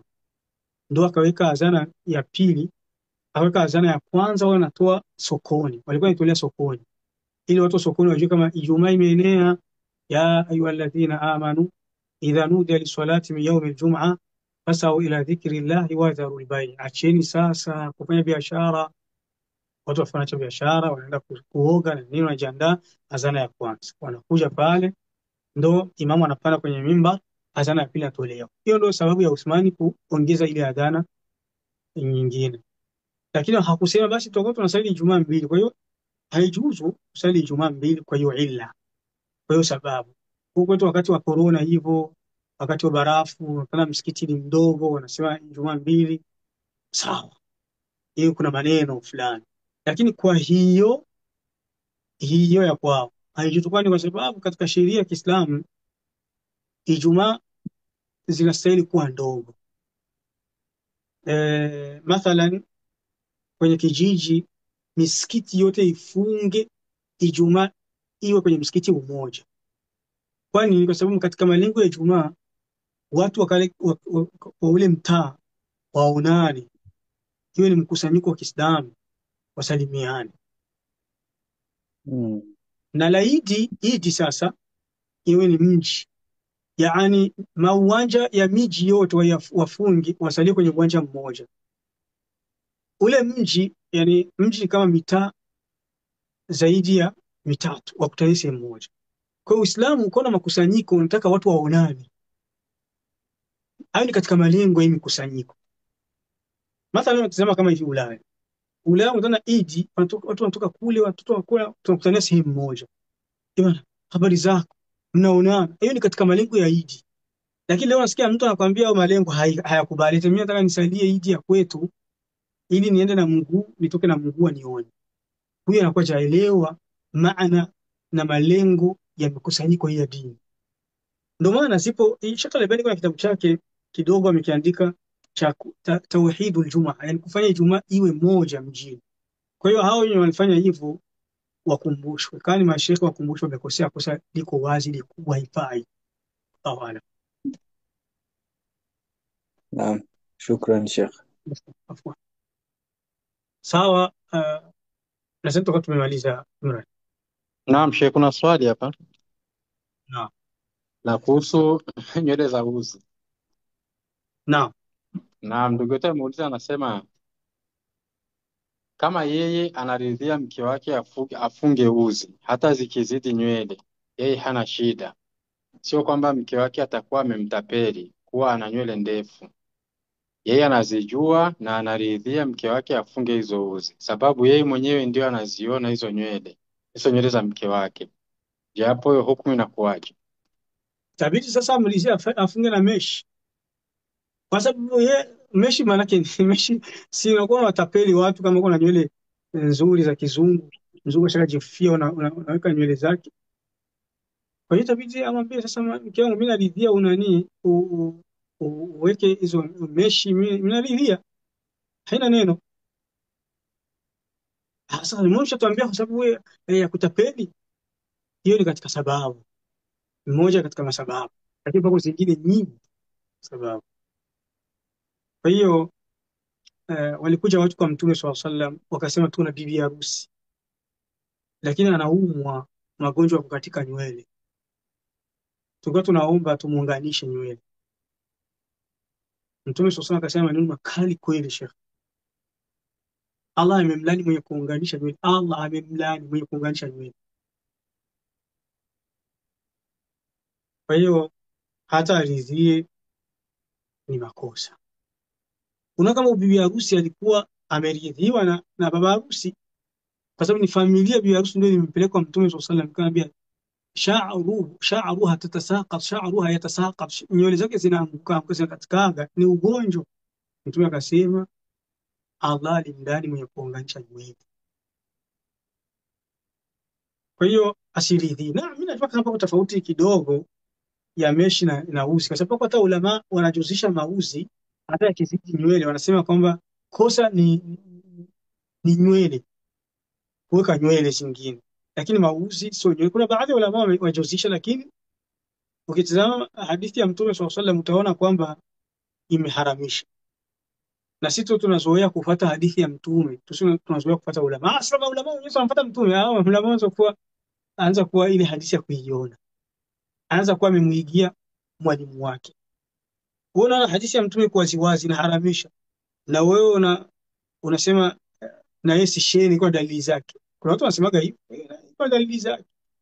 Hadithi ya Mtume unasema iko na dalili zake. Ibn Taymiyyah ameandika kitabu kiitwacho Raf'ul Malam an A'immatil A'lam, kuondoa lawama kwa maimamu wanapotofautiana. Akazungumza sababu kama 10 zilizosababisha ulama watofautiana. Miongoni mwa sababu hizo akasema kuna wakati alim anatoa fatwa kwa sababu hakuona dalili. Sasa kuletea mtu dalili utapata. Ipo dalili kwa wazi, masala nishazungumza kwa uzuri kwa pumzi ndefu yako atakana ile channel ya Ustadh Kuda Uingereza itwayo elimu ya manufaa kuhusu kuunga nywele.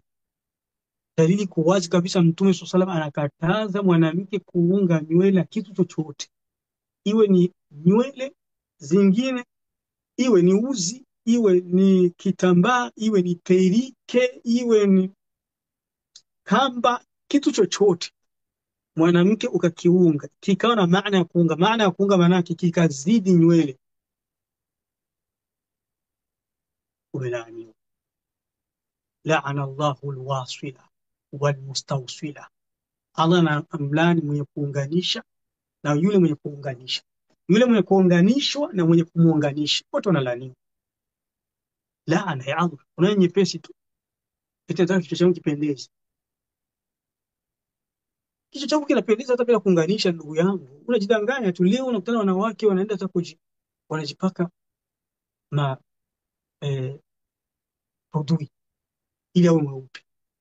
Naye kwambia kama wanaume wote wapendaga wanawake weupe, kuna wengine wapenda weusi. Sasa kwa riziki yako wewe mwanamke ulipangiwa kwa yule mwanapendaga weusi, so ukaenda kujibadilisha, ndio maana hauolewi hata, kwa sababu riziki yako na makadara Mungu alikupangiaga wewe. Weusi wako kuna mtu anaupenda, umeubadilisha. Yule mwana upenda hakuona, hauolewi. Makadara badilika, sema makadara sabadilika. Si ndio? Nani ile hadithi inasema aje? Mtume anasema aje sallallahu alaihi wasallam, hadithi ile wema unazidisha umri na dua inabadilisha makadara. Hadithi inasema hivyo. Na mtu anaweza akanyimwa riziki kwa dhambi afanyayo, kwa dhambi ufanyayo ukanyimwa riziki, ukafanya dhambi ya kujichubua mwili wako, kuchubua ngozi yako. Mungu alikuwekea riziki ya kuolewa na mtu mwema, mtu mzuri, utatulia kwenye ndoa yako, utafurahi kabisa. Kwa hiyo dhambi ya kujichubua mwili wako ukanyimwa yule mwanaume. Nani kakwambia kama wanaume wote wanapendaga watu wenye nywele nyingi, wenye nywele ndefu? Kuna watu wanajipendea nywele ndogo. Sasa wewe ukaenda kuweka meshi, ukaenda kuweka mauzi yakamwaga, uolewe, ukanyimwa riziki ya kuolewa. Kwa kifupi, kina dada, rizieni yenye Mungu alikupeni, mnadharia makadara ya Allah. Allah atakupa sanaa, maisha mazuri katika dunia. Wallahi wa tallahi, ukiridhia cha Mungu alikuchagulia, utasikia utulivu wa nafsi, utaishi vizuri. Lakini sisi haturidhii, Allah ametuchagulia. Wallahu musta'an. Kwa hiyo haijuzu, ndugu yangu, haijuzu hata kama umemalizia mke wako. Wallahu a'lam. Nadhani yamekwisha maswali eti ili tuende pengine huko kwenye darasa zingine. Naam, Sheikh, amekwisha. Ah, ile ngoja kidogo nitafute kaneno kwa kuelezea makadara, maana Watu walizima kadhaa maskini. Sisi tumeshikwa na nini? Mungu anakuchagulia weusi, unataka weupe. Mungu anakuchagulia nywele ndogo, unataka nywele nyingi.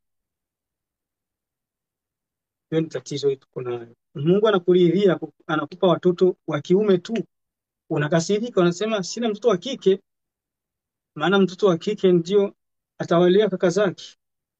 Mungu anakupa watoto wa kike tu, unataka mtoto wa kiume. Bwana, sina simba ndani, sina jogoo. Mungu anakupa watoto wa kiume na wa kike. Bwana, maisha ni magumu, unazibia mimba. Maisha ni magumu bana, watoto sitaki watoto wengi. Tena kwa Ulaya kwa kila mtoto kuna mshahara wake, lakini unalia maisha ni magumu. Allah anakunyima watoto, unakuwa ngumba. Unaenda mpaka kwa wafumu na mpaka kwa waganga upate ni mtoto. Sasa yani hatudhalilishe, Mungu atuchagulia kila cha Mungu akitupa sisi tutatubadilisha. Sawa? Allah anakupa ufupi, unavaa viatu virefu ili uonekane kama uko mrefu. Allah anakupa urefu, unaenda unagondana ili watu kuone kama uko mfupi. Allah subhanallah, subhanallah. Wanadamu haturidhii yenye Allah ametuchagulia. Subhanallah. Ndio kaneno nikapata nimalizia hapo. Anasema man radiya bima qada Allah faqad nala saadata kullaha, atakayeridhia lile ambalo Allah alimpangia, wallahi ataishi maisha mazuri. Penda kile unacho, utaishi maisha mazuri,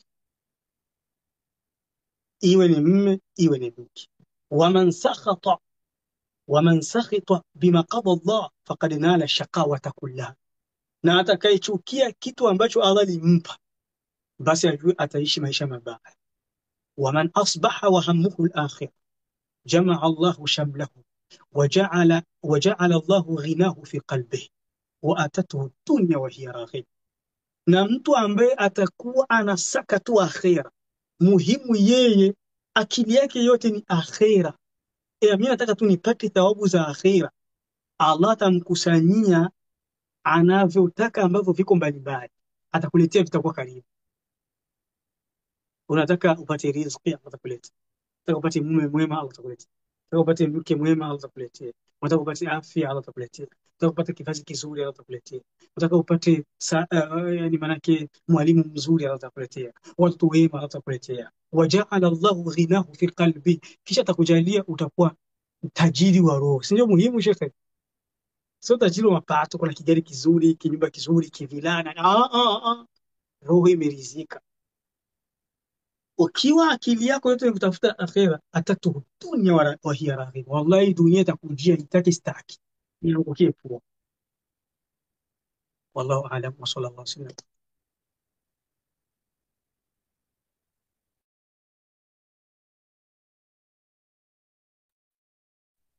Salamu alaikum Sheikh.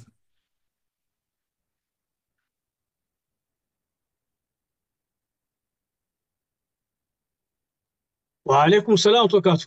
Samahani Sheikh, kuna mtu alikuwa anauliza swali hapa, amelirudi mara tatu. Naona Eh, litakuwa muhimu sana. mm. Alikuwa anauliza, anasema alikuwa anauliza, je, ni watu gani kwenye familia yake anaruhusiwa kuchangia nao mme?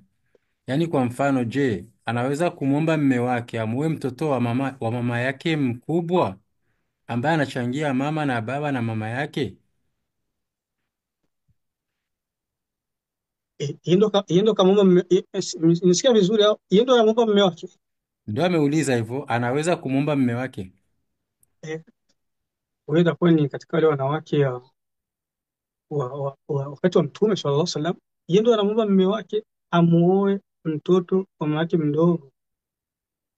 Wanawake wanafanya jinsi yote, ukiweza usiwepo. Yana anautaka. Chama cha Sheikh Fauzan anamwambia kuna mwanamke mmoja anaambia mume wake amtafutie mwanamke anayempenda, yeye ndo atamuoea, na akitaka na mahari atampa. Sheikh Fauzan anasema huyo anakuaga. Hawakuagi hao wanawake, hawakuagi. Wakati wa Mtume sallallahu alaihi wasallam, ndio Ummu Habiba alienda kwa Mtume sallallahu alaihi wasallam, akamwambia Mtume, nataka umuoe dada yangu. Dada yake anaitwa nani? Dura, nadhani Dura. Mtume sasa akamwambia Habiba Ramla, la tahillu li, sio halali mimi kumuoa dada yako, changia baba na mama, haijuzu. Akamwambia Habiba akamwambia, tunasikia tetesi kama unataka kumuoa mtoto wa Salama Zainab. Mtume akakasirika akamwambia, jamani, innaha la tahillu li, mtoto wa Zainab sio, mtoto wa Salama sio halali kwangu. Hata ingelikuwa Salama si mke wangu, ingekuwa sikumuoa mama yake, Zainab si halali kwangu. Kwa nini? Kwa sababu baba yake ni kaka yangu, tumechangia ziwa. Abu Salama alikuwa ni kaka yake na Mtume sasa walichangia ziwa kwa kaka yake, na ndio maana alipokufa Mtume akamstiri mke wa kaka. Kwa hiyo Mtume sasa akasema si halali kwangu kumuoa mtoto wa Salama, hata ingelikuwa sikumuoa mama yake. Naam, ni makosa, haijuzu kumuoa mama na mtoto. Hata ingekuwa sikumuoa mama yake, sio halali kwangu kumuoa Zainab. Kwa ni kwa sababu baba yake tumechangia naye ziwa, ni kaka yangu. Ashahid ni kwamba ashahid ni kama eh, eh, Habiba alimuomba Mtume SAW amuoe dada yake. Hao ni wanawake wachache sana ambao wanaridhia ukiwenzi, hawako duniani. Wakiwepo panakuwa kwa sababu fulani fulani, kama sio upungufu, anaweza kuwa amezidiwa huko habari zake ndani, au kwanza kwa mcha Mungu, cha Mungu kazidi kipimo. Lakini hata wanawake wakati wa Mtume SAW alikuwa Mtume walikuwa wanafanya mbinu mtu asimpariki, mpaka Mtume akasema asisubutu mwanamke kuomba talaka ya mke mwenzake. Ilikuwa yatokea mtu anaenda kuchumbia mwanamke, asema kuna mke mwingine, mwache kwanza ndio niwe mimi. Mtume akatoa maneno makali sana, akawatolea mawaidha wanawake. Kwa hiyo turudi kwenye swali lake, anasema mimi niko katika hao watu, nataka kaka yangu mume wangu aoe mtoto amuoe mtoto babangu mdogo. Au swali lake ni kina nani wanawake ambao anaweza akawaoa mume wangu tukachangia nao. Kwanza inajuzu mwambie mume wako amuoe mtoto wa babako mdogo, babako mkubwa, mtoto wa shangazi yako, mtoto wa mchumba wako, mtoto wa mamako mdogo, mamako mkubwa. Inajuzu. Allah anasema kwenye Qur'ani, ya ayuha nabiyu inna ahlalna laka azwajaka allati ataita ujurahunna wa ma malakat aymanuka mimma afaa Allahu alayka wa banati ammika wa banati ammatika wa banati khalika wa banati khalatika. Yani banati ammi ni mabinti wa baba mdogo, baba mkubwa, wa banati ammatika binti wa shangazi, wa banati khalika wa mjomba, wa banati khalatika mama mdogo mama mkubwa. Au tunajuzu. Asiye juzu ni mmoja tu au wawili. Mtume akasema sallam au watatu. Mmoja amekuja kwenye aya, Allah akasema wa antajma'u baina al-ukhtayn, haijuzu kuchanga wadada wawili, haijuzu kuchanga wadada wawili. Maana yake unamuoa mwanamke, unamuona wanachangia mwanamke mwingine dada yake, wanachangia mama na baba, au wanachangia baba tu, au wanachangia mama tu, hiyo haijuzu. Kimuoa huyo haijuzu muoe yeye, labda umwache huyu muoe yeye. Sawa, ukimwacha mke wako unataka muoa mdogo wake au mkubwa wake, kama uswahilini utakukubalia. Haya kwa Arabuni unaweza kumwacha mwanamke kana kumchumbia mdogo wake mkubwa wake, wanakupa. Uswahilini utakupiga, muharibifu huyo, utakuchonganisha familia. Ndio nakwambia Waswahili, eti utachonganisha familia. Unataka kumstiri mdogo wake, wewe uko unataka kuharibisha familia, unataka kuharibisha familia yetu. Yaani yake unataka kuchezea, umwache wewe unachezea, unachukua huyu. Walikwambia kama ni maboga tu tunauzisha, ni mapapai tunauzisha. Kwa hiyo inajuzu. Ukamwoa mwanamke ukamwacha ukamchukua mdogo wake mkubwa wake, inajuzu. Lakini kwa shanga wote wawili haijuzu. Wewe ni wa kwanza. Wa pili, Mtume akasema la tunkahu almar'atu ala ammatiha, haijuzu mcheke mwanamke na shangazi yake. Ulimwona mwanamke kasa shangazi yake na yeye anakuwa mzuri mzuri, ukamchukua, haijuzu. Huyo ni wa pili. Watatu, wala tunkahu almar'atu ma'a khalatiha, usimuoe mwanamke ukamchanga na mama yake mdogo. Kama mwanamke sasa mama yake mdogo anakuwa mzuri tena, hasa kwa mama yake mdogo tena, mdogo wa mkewa, ni mdogo kwa mkewa tena mzuri, ukasabiri changa tu wote, mimi sina noma. Hayo yote haijuzu, haijuzu yote hayo. Hao ndio watatu ambao haijuzu kuwachanga na mke wao. Wengine wote ni madafu tu, unaweza ukayachanga madafu mazuri, paka dafu la maji ya baridi, dafu la maji mazuri, dafu sio zile dafu zile wanakula Tanzania zile. Ukipasua hivyo utana kuna dafu yani maji yake yanakuwa tofauti, na mtu mmoja anaita wanawake ni madafu.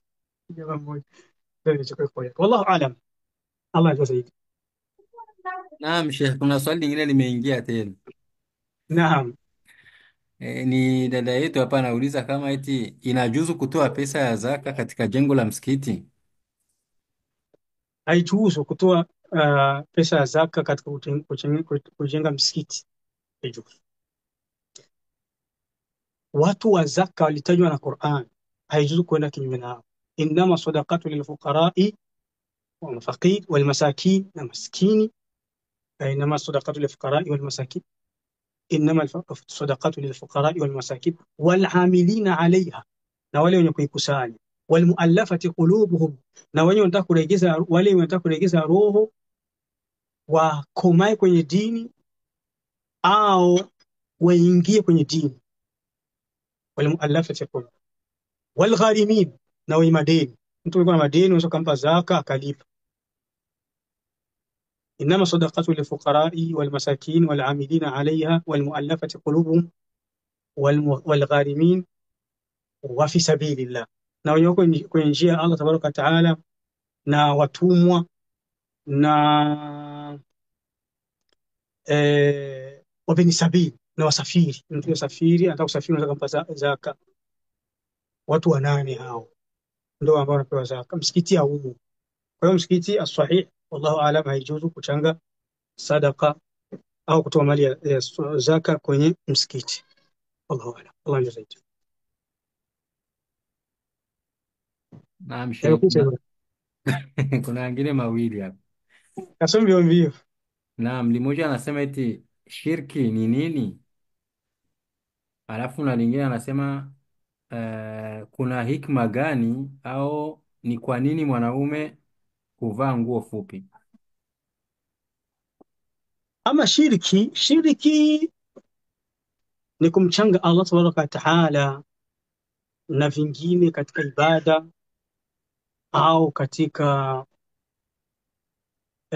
tauhid rububiyya au katika majina yake na sifa zake. Ni shirki.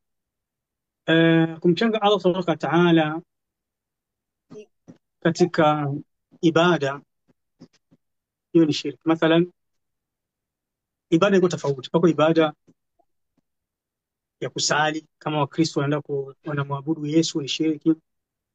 Pako ibada ya kumuomba usaidizi Allah na kumtegemea Allah kama wale wafumu wanaomba usaidizi kwa majini, hiyo ni shirki. Na wewe unaenda kwa mfumu mganga wa kienyeji, hiyo yote ni shirki. Kwa hiyo hiyo yote ni shirki.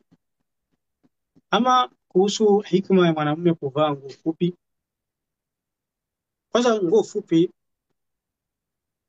wathiyabaka fatahhir, na baadhi wanatafsiri wanakwambia hii aya imekusudia nguo fupi, inataharisha nguo. Umar radhiallahu anhu alipopigwa kisu tumboni katika sakaratul mauti, akaona kijana amekuja amevaa nguo ndefu, akamwambia niitieni kijana, akamleta. Umar akamwambia yule kijana irfa thawbak, anisha nguo yako, fa innahu anqa lithawbika wa atqa liqalbika, ukivaa nguo fupi inasafisha nguo yako, yani nguo yako inabaki, inachukua muda mwingi na inakuwa safi. kwa sababu haigusi uchafu, na ikigusa uchafu utaisha mapema. I need that type of color. Wa anqa liqalbika, na nguo fupi inaweka imani katika roho. Unasikia tu kuna imani, unaogopa kufanya maasi ukiwa na nguo fupi. Na ni kweli wallahi. Chukua hata kanzu, vaa kanzu. Unaweza kwenda kubaa huko na unavaa kanzu. Haiwezi. Waarabu wanafanya hivyo. Achana na Waarabu kwanza, Waarabu wao washakuwa pungufu. Leo hata mwanamke muhuni ukimpata kwa na kanzu utakwambia na she au jiheshimu na wewe, nawe she. Sasa iwe fupi. Wale Waarabu wanaenda mabana kanzu, wanafanya tu kanzu kama mila, wanavaa tena nzia kwa ndefu, lakini kuna kanzu lako fupi nisfu sak, akishati unaenda kumtongoza mwanamke, au unaenda kwa wale wanawake wahuni wa malaya, au unaenda kwenye reception. Ushaona mtu anaenda reception na kanzu yake fupi. Hata kwenye harusi, ukifanya harusi ya mchana, baba harusi anavaa kanzu mashaallah, wakitaka kuleta reception wanavua kanzu shehe na kilemba. Wewe uko mchana uko unapendeza, unaonekana kama uko Muislamu vizuri, unafanana na Mtume Muhammad sallallahu alaihi wasallam. Ni mimi wewe unafanana na bwana nani Trump, Jacques Chirac, bwana hivi unafanana na Derek, kwa sababu kanzu inaendana na muziki, haiendani kabisa. Utasikia havinogi kabisa. Hapo tunaona kuna Waarabu kabisa wapiga muziki na kanzu, wale si wapungufu, kanzu zao ni ndefu, atizame vizuri, wapungufu kanzu zao ni ndefu, tena wanafanya kanzu kama ni mila ya Kiarabu, kumbe kanzu ni vazi la Kiislamu. Sikudanganya mtu ashike kanzu ni vazi la Kiislamu. Achana na rai za baadhi ya watu ambao wamekosea. Mtume sallallahu alaihi wasallam anamwambia mtu, ambaye Abdullah bin Amr, vua hizo kanzu za makafiri. Mtume kumbe wangu za makafiri za Waislamu. Naam. Ndugu yangu anabeba, tuambia bana au vai kanzu bana. Anasema bana, unaona jamani, hizi kanzu ni kama safiri nazo. Kuna siku tu mtu anaanza kukataza akakuzibia usafiri kwa sababu ya kanzu. Uko na kila kitu, passport na kila kitu, akakuzibia usafiri, safari yako ndio maana havai kanzu. Yani Waislamu tumejificha na Uislamu wetu mpaka yani tunadhalilika. Umar radhiallahu anhu anasema, inna Allah a'azzana bihadha ad-din, sisi mpaka tuwe watukufu kwa sababu ya dini. Tukiacha Allah atuzalilisha. Kama leo Waislamu tuko madhalili duniani, wa Palestina Gaza wanateseka mpaka wallahi ukiwaona unaweza ukasikia roho inataka kupasuka. Kuna klipa ambazo hauwezi kuziona za Palestina Gaza shekhi, mpaka mtu asema Waarabu wako wapi jamani? Bwana Waarabu akalia tende tu. Ni kwa sababu hatupendi Uislamu wetu, tunajificha. Mbona walaumu Waarabu? Wewe mwenyewe uko Ulaya, Uislamu wako umeuficha. Unawalamu Waarabu wasaidie Gaza. Wewe in tansurullaha yansurkum, mkimnusuru Allah au takunusuru. Unashindwa kuonesha Uislamu wako na kuunusuru Uislamu wako huko Ulaya pe ulipo, kazini kwako. Unafanya gisi yote mwae possible wasikone kama uko Muislamu. Huko barabarani unafanya gisi yote mpaka ujibadilishe sionekane tu uko Muislamu. Asha unalia Gaza, Waarabu wanaitupilia Gaza, Waislamu wako wapi? Tunaomba dua kwa Allah azipandi. Jisahihishe kwanza wewe, omba dua zitapanda. Wallahu aalam. Imani basi swali lingine kabisa, kwa sababu hivi tayari wanafunzi nilikuwa na darasa 2 za Kiarabu, moja nitafika na liwali itakuwa kesho, tuache ile moja. Naam. Naam, Sheikh, barakallahu fikum wa Wa iyyakum. Subhanakallahumma bihamdika.